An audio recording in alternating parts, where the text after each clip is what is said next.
All right. So this will be the last angels class. So this is class 3, but there's a lot here, and I just want to make sure that we're thinking about this the right way. It's not something that we study that often, and we've talked about how God's a spirit, how we're spirit, how in Ephesians 6 it talks about that our battle isn't with things of the flesh. Our battle's with the spiritual. Okay, this is New Testament stuff that we're being told, and I'm really want us to think about what the scriptures, what the apostles, what people are telling us. Okay, these are men who are inspired by God, and they're telling us things. And sometimes I don't know that we really let it sink in because we have a view and we don't always challenge that thinking.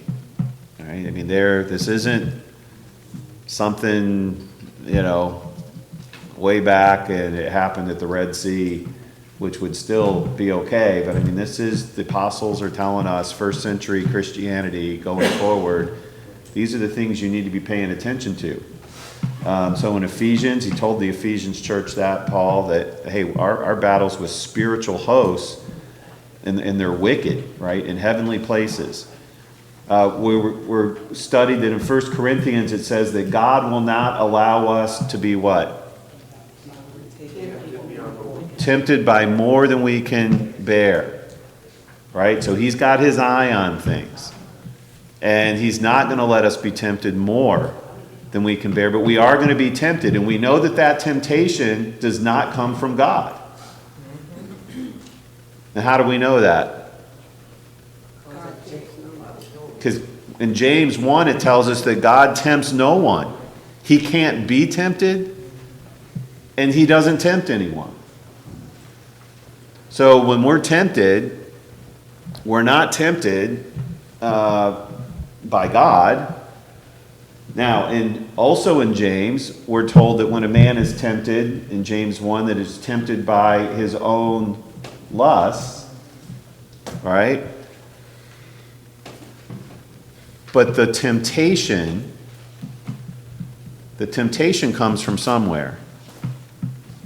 And the temptation typically comes from somewhere that's not good, and we know that all things good come from God, and all things that aren't good come from somewhere else, okay, that are godless. We talked about in Revelation 12, 7 through 9, that Satan, that what happened in heaven that was a big deal?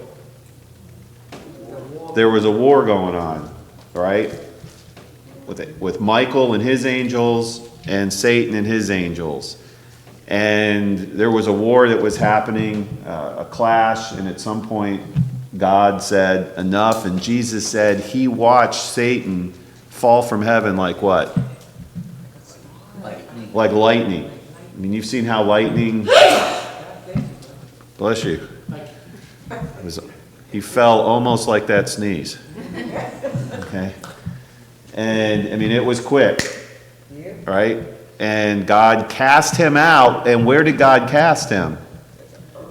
To the earth. So he's out of heaven, cast him to the earth, which we said suggests that from a timing perspective, this was typically when, you would guess, or it suggests. If he cast him to the earth, it would be post-creation. And then we looked in Job 1, 6 through 7, where that's when he was coming to ask for Job and to tempt Job, and the Lord asked him, Satan, like, where have you been? And where did he tell him? I've been roaming the earth to and fro, right? I've been roaming around on the earth. Which isn't a surprise to me if that's where God is cast him. Right? He doesn't have a home. His home is not heaven. His home is outside. Which means with us, we are co-mingling with evil. I don't know if you thought about it that way. I mean, that's the reality. And if you really just slow your mind down for a minute and look around, it's not that hard to believe. Just look at the evil that's around us. The perverted thinking, the absolute callous conscience of people. And what they do is, it's completely opposite of what God asks of us as Christians. Just evil. And are we surprised that there are evil influences in spiritual places? Okay, so we talked about that, Satan roaming the earth, and we're gonna drive on that today just a little bit. I want you to flip over to 2 Kings 6. 2 Kings 6, 15 through 17. 2 Kings 6, 15 through 17. Can someone read those 3 verses, please? Now when the attendant of the man of God had risen early and gone out, behold, an army with horses and chariots was circling the city. And his servant said to him, Alas, my master, what shall we do? So he answered, Do not fear, for those who are with us are more than those who are with them. Then Elisha prayed and said, O Lord, I pray, open his eyes, that he may see. And the Lord opened the servant's eyes, and he saw, and behold, the mountain was full of horses and chariots of fire all around Elisha. All right. So here's Elisha. And, he rose early. There's a battle. There's a great army. If you look in verse 14, therefore, there's a great army there, and they came by night, and they surrounded the city. Elijah wakes up. The city's surrounded with horses and chariots, and his servant looks at Elisha and says, what? What are we going to do? Why was the servant concerned? Because, they're surrounded. This doesn't look good. But Elijah has a different view. And what's his view? There was more with us than with them. Yeah, he answered, Don't fear. For those who are with us are more than those who are with them. Now, does this make sense to the servant at this point? No. What's Elijah talking about? God's army is around Elijah. God's army. What kind of army? It's a spiritual army. These are heavenly beings. These are beings. This isn't like conceptually, hey, we've got God on our side. Yes, we do.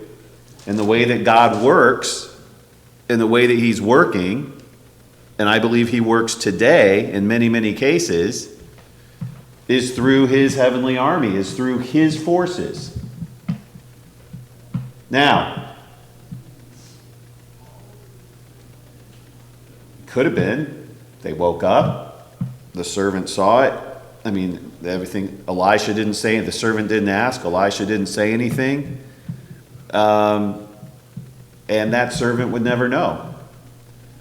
But Elisha asked that the servant, that his eyes be opened, he prays to the Lord. And when he does, he opened the eyes of the young man, and he saw.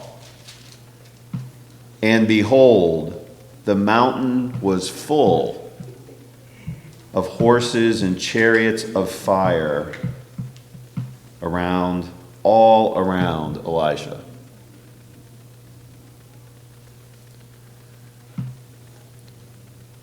So what do you take away from this passage?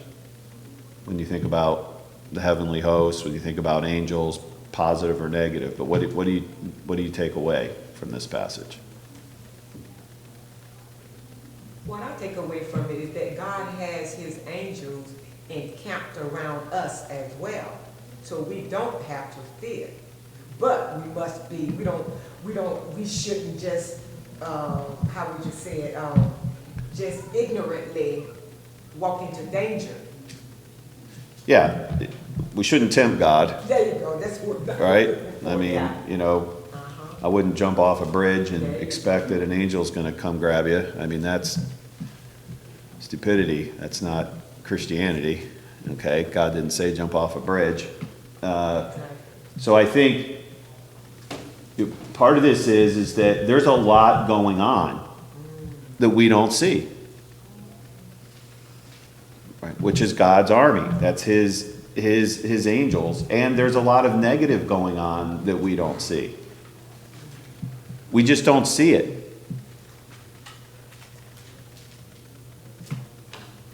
You think we don't see it or we don't stop to see it?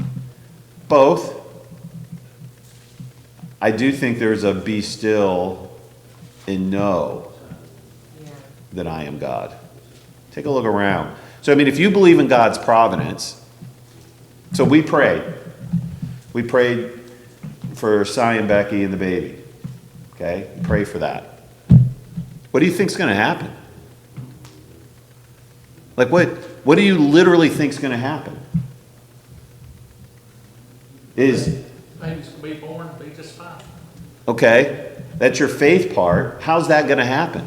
God's will. It's God's will, but how is it going to happen? The power in the prayer, though. There's power in the prayer. How is it going to happen? Donut. What's the execution? Your faith, your part. Yeah. There's a something physical is going to have to happen here. This isn't all just spiritual stuff out there in the sense of conceptual. You pray that someone's surgery goes well, something actually happens somehow. Somebody is influenced, somebody is impacted, their performance is impacted. When God says, take the hill, I'm with you, I don't care if the numbers are different. Something happens. You don't have just a few soldiers go against thousands of soldiers and they prevail.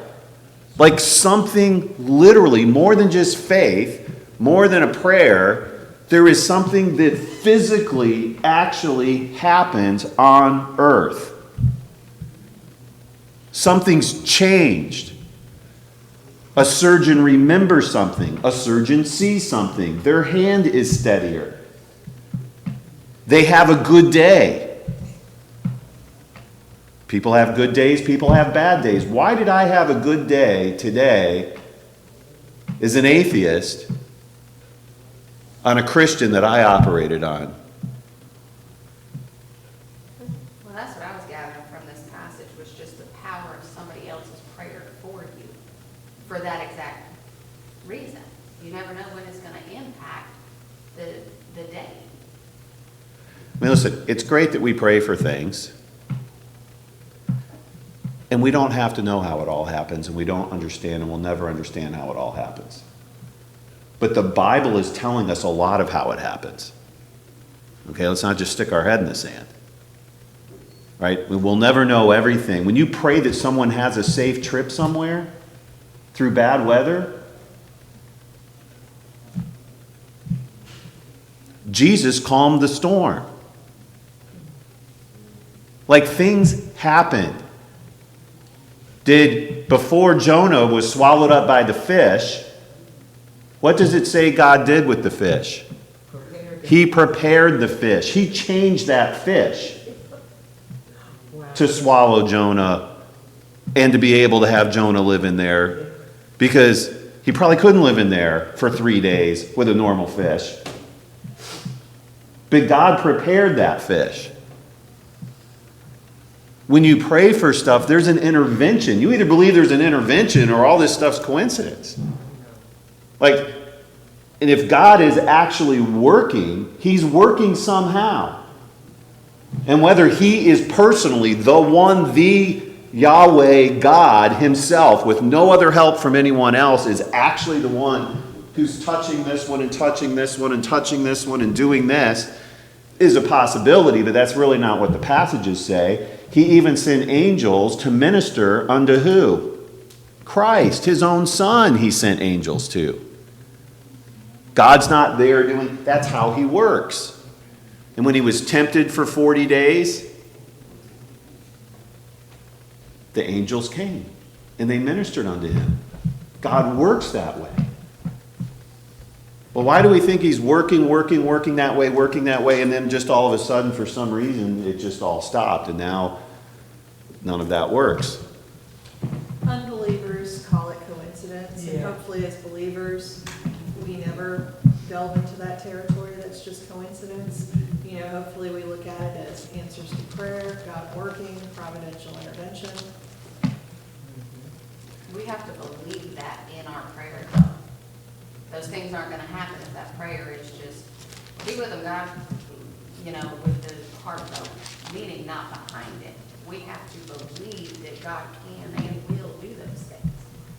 We also have to believe, and we need to get to, and I'm going to really plow through some stuff here because I said this is it and I'm not here next week. Those bad angels also have power here. They do. They only have as much power as God what? Allows them to have. Right. That's right. Does God really, in the big scheme of things, does he care if you have one arm or two arms? Really? What is an arm? He doesn't, what does Jesus say? Fear not those who, what? Hurt the body, but fear those who what? The one who attacked the spirit. So if you get in a car accident and you lose an arm, I mean, he's not like rooting for you that you lost an arm. But do you need an arm? Do you need two arms to be pleasing to God? Like he doesn't, your body it's just this body. It's temporary. He cares about your soul. When the man who was a paralytic was dropped down and they get to tear the roof up and they drop him down and the whole thing, and Jesus looks at him and tells him what?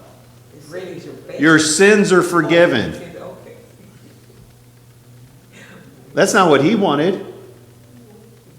He wanted to walk again. They didn't come there and tear the roof up and have his friends drop everything down.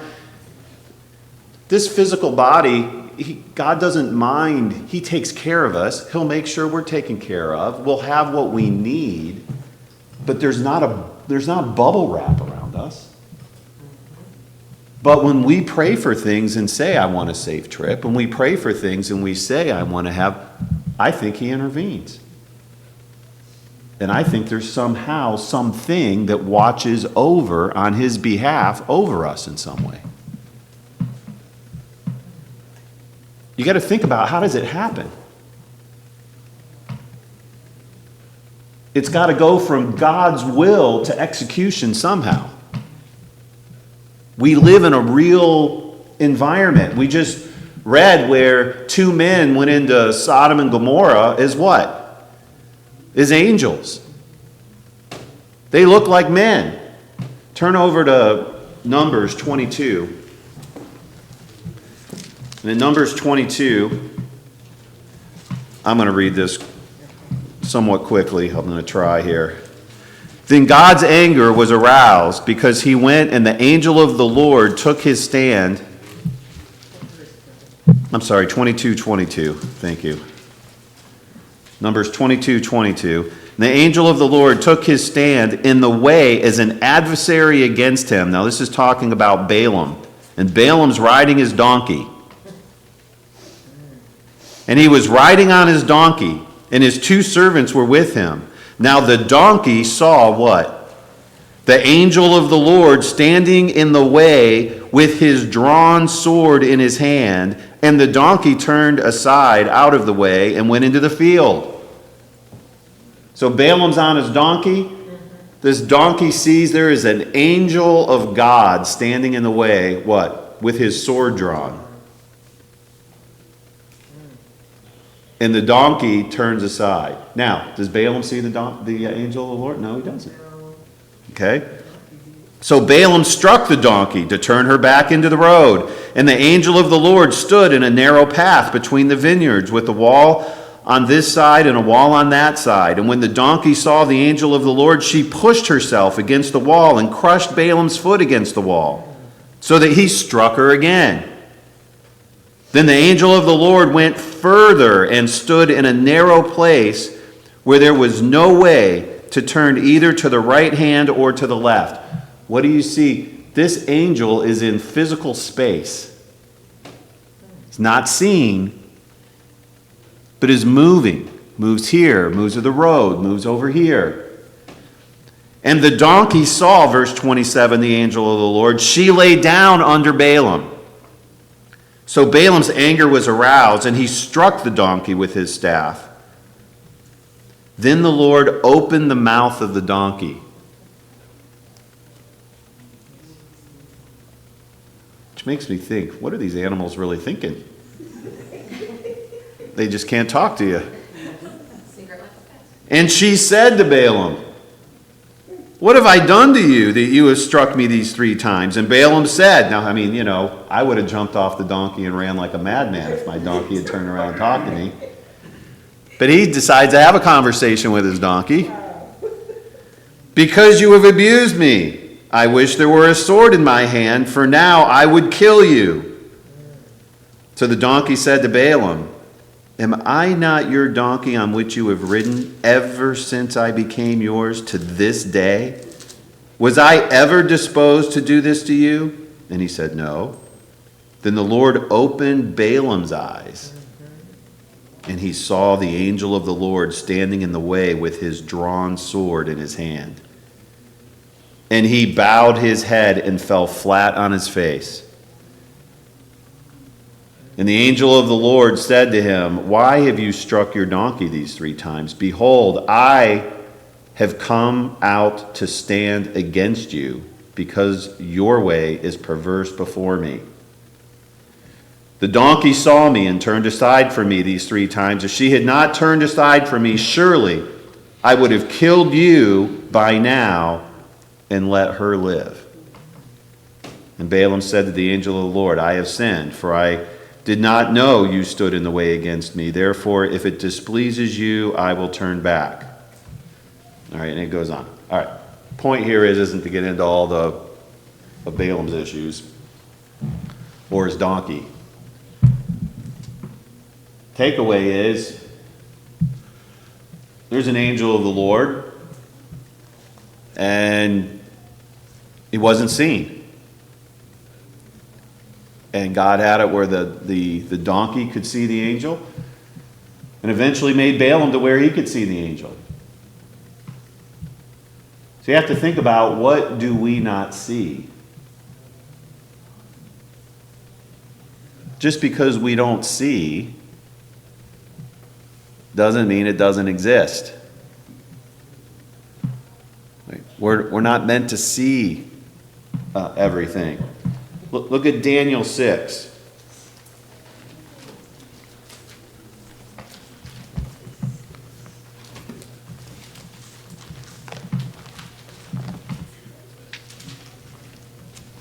Daniel 6:16.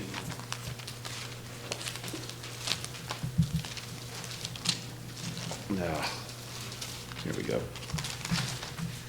Daniel 6:16.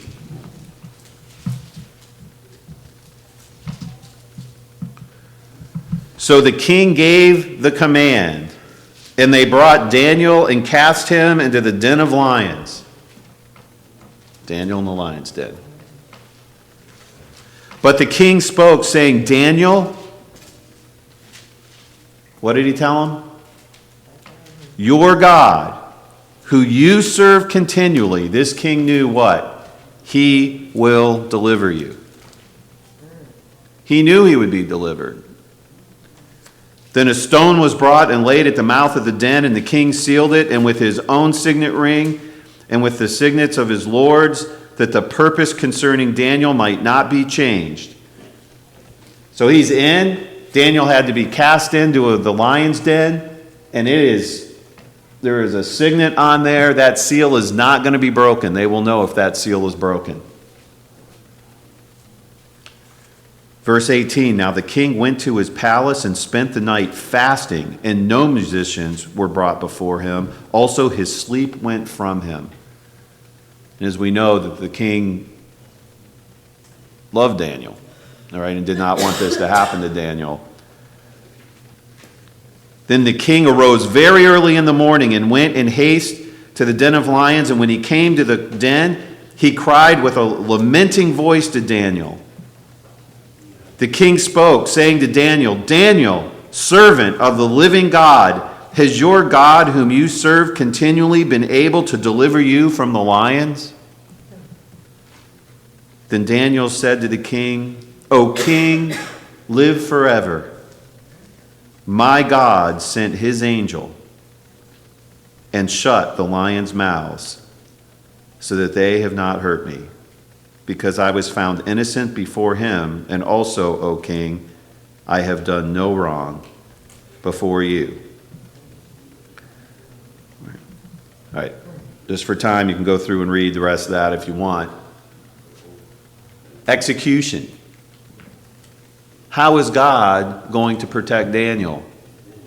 God was going to protect Daniel, and how did he do it? He sent an angel. He sent his angel to shut the mouths of the lion. How does God work in your life?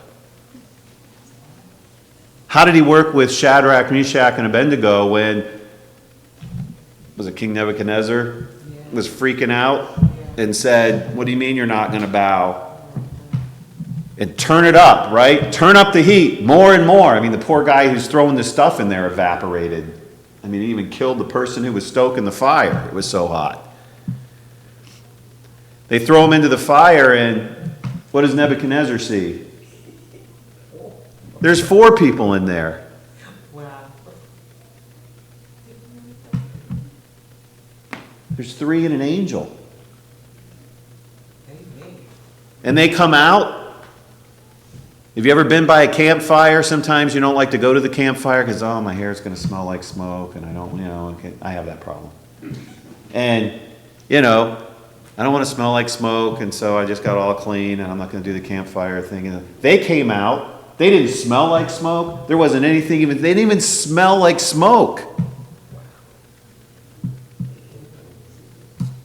When God executes, when he does things, he often does things through heavenly beings, through his angels.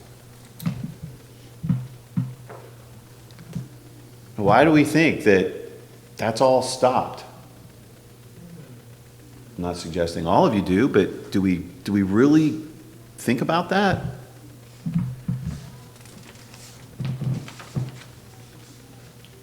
We looked at where Satan tempts Jesus. We looked at that in Matthew 4, 1 through 11. And it said that the devil took him up. Right? The devil took him up, which we talked about last week. What does that mean? The devil took him up to the mountain, top of the mountain. Moved him. I mean, he's in physical form. Now, I mean, God's got his eyeball in this situation, right? I mean, he's not going to let Satan do something that he doesn't want done. But he let Satan move his son a couple of times in that passage. You don't think he's not going to let him around you? You don't think he's not going to, like he did with Job? Or his angels? And have you ever had anything happen in your life where you wonder, that just is really strange? Not sure how that happened. So to Tori's point, right? Like, Are we paying attention? Like, how does the providence of God work? I asked you last week to think about, if you're God's army and, you know, you're the nation here that God, I mean, over and over, whether it was David or Saul or, you know, I mean, there's just over and over again, God says, go, I will give you victory, right? And they go. And sometimes they go and they're a big army. Sometimes there's no reason for them to win. You look at David, you look at David and Goliath. I mean, really? I mean, he's 17 or whatever he is. But he had confidence. He knew. But what do they feel? Like, what's going on there? Do they feel anything different? In the sense of, you know, or did they just perform really well? I mean, in that case, I think with David and Goliath, yeah, David knew how to use a sling. And he used a sling. And somehow God, through an angel or, you know, however, he made sure that thing had some pretty high velocity on it. How do we know it had some pretty high velocity on it? It said it sunk into his forehead. And it was a dead shot as he's running. You know, I'm going to give him that he's pretty decent with a sling. But David knew, David didn't say, yeah, I know you got all that armor and stuff, but I'm pretty good with this sling. What did David say? David said, the Lord is going to give me your head today, and I'm going to feed it to the birds. I mean, David knew. And when God saw that kind of faith, let me tell you, there was Goliath in all of his. Can you imagine if God opened the eyes, what's behind David? Think about that. It isn't all those cowards that have been hiding for 40 days or 3 months or however long they've been hiding back there. David was not alone. Goliath didn't stand a chance. You've got to open our eyes. You got to see what's going on. Think about the evil that was swirling the cross. Over and over and over again. If you look at that, I've done a study on that. It's horrifying. Satan tempting Christ over and over and over and over again so that he wouldn't fulfill God's will. If you're the Son of God, come down off of that cross. You're not the Son of God. Come off the cross. Satan's voice in people over and over again. What if he'd come off that cross? Yeah. Curse God and die, Job's wife told him. After Satan said, he will curse you to your face if you just let me in there. Do we see what's working around? You think you're just getting in your car and you're just going through life and it's just you and some God somewhere? And I mean, we need to open our eyes. I want you to look at, we talked about Luke 22, 31 and 32, where Peter says, Satan has asked for you, Peter. Okay? Don't have time to go there. Satan's asked for Peter. New Testament, still going. Look at 1 Thessalonians 2.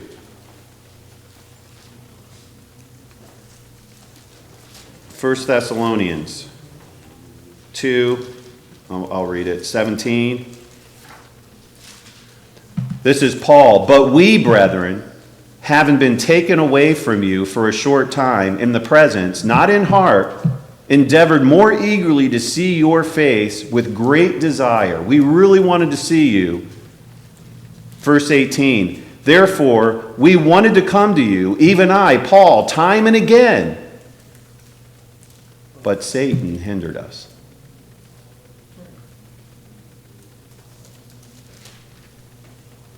What does that mean? Is this just How did Satan hinder him? I mean, do you not believe that Paul really wanted to see these people? And Paul couldn't get there. Could be various ways that he was hindered by Satan or his angels, but he was hindered. He couldn't get to where he wanted to be. Now, evidently, it wasn't critical to Paul's salvation and everything else that he get there, or God would have made a way. But he was hindered. How many times have you been knocked down? How many times have you been hindered? You wonder why, oh man, this just happens this way and that way, and what's going on, and I can't believe, this happened to me and that happened to me and this. What do you think negative is working in your life? There's stuff in your life and around you. In Romans 1:13, there again, Paul says, I was hindered. Right? He talks about being hindered. In Galatians 1:6-9, the apostles say, if we, or in a what? Preach any other gospel. If we, or an angel, even if an angel comes to you and preaches any other word than what we have spoken, what? Let him be accursed. Said it twice. Why would he say that? Why didn't he just say, if someone preaches another gospel to you, don't follow him, let him be accursed? Why would he say, if we or even an angel comes to you?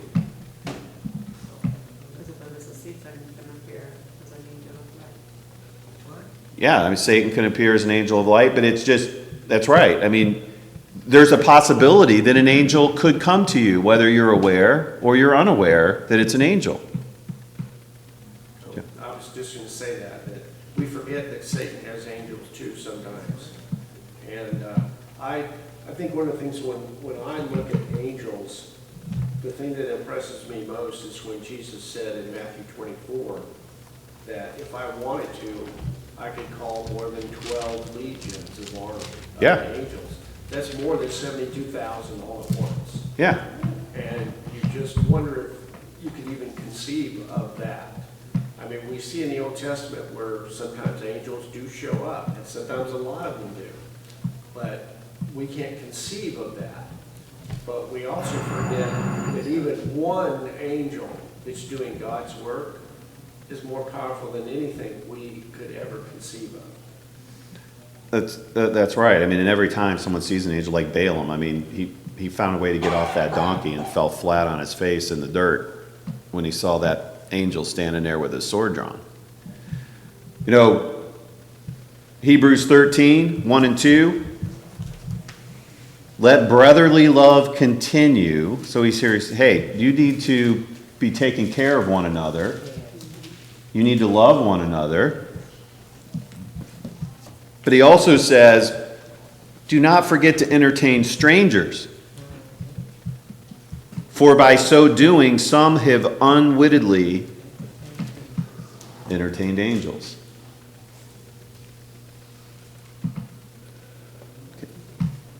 This is Hebrews.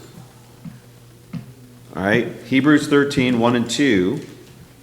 And he's saying people have entertained angels in the past and they had no idea they were angels. So Jesus says, so as much as you have done to one of these, you have done what?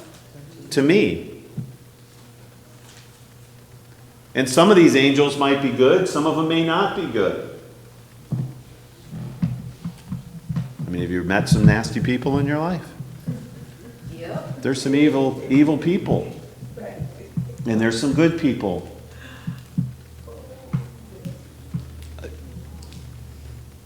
First Peter 5. Now this is 1 Peter 5, verse 8. Be sober. I want you to think, why is he saying this? Be sober, be vigilant, because your adversary, the devil, what? Before that, walks about How many times have we been told, and he even says, I'm walking about the earth. He's cast to the earth. Satan, where have you come from? I've been going to and fro on the earth. Satan's asked for you. He walks about, and we get caught on the lion thing. The lion, okay, that's just his attitude, the way he looks at it. But he's walking about, seeking whom he may devour. Resist him, steadfast in the faith, knowing that the same sufferings experienced by your brotherhood in the world. But may the God of all grace, who called us to his eternal glory by Jesus Christ, after you have suffered a while, you might lose an arm, will might suffered a while, perfect, establish, strengthen, and settle you.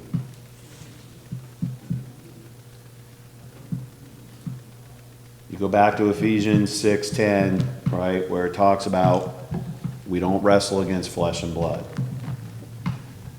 All I want to do in this class is please just think about what you don't see. What's around. We can go through life just like sheep, and God doesn't expect us to understand, and he doesn't get us. But the more that you can understand the fact that there's evil at work. God cast it out of heaven. I don't know where we think these angels are, but they're not with God. They're here. And you can't see them. And you can't recognize them. You might think I'm crazy, but it could be somebody in Walmart. It could be that person who's the absolute nut in the car beside you, who's trying to get you to do something. It could be somebody at work. Right? It could be. It could also be some nice, kind, seeming, pleasant person who pulls you away from God. It could be. And there could be one of God's angels that could be that person who helped you or did something for you in a moment, and you wonder, does anybody pray for you? Do you pray for yourself? How does God execute his will? How do you think he's getting it done? If it's not coincidence, then it's an intervention. Do you believe in God's providence? Do you believe that he's acting in your life? How does he decide to act? And this is how he decides to get his will done. We just don't see. So think about that. I hope it's given you something to think about. I appreciate your participation.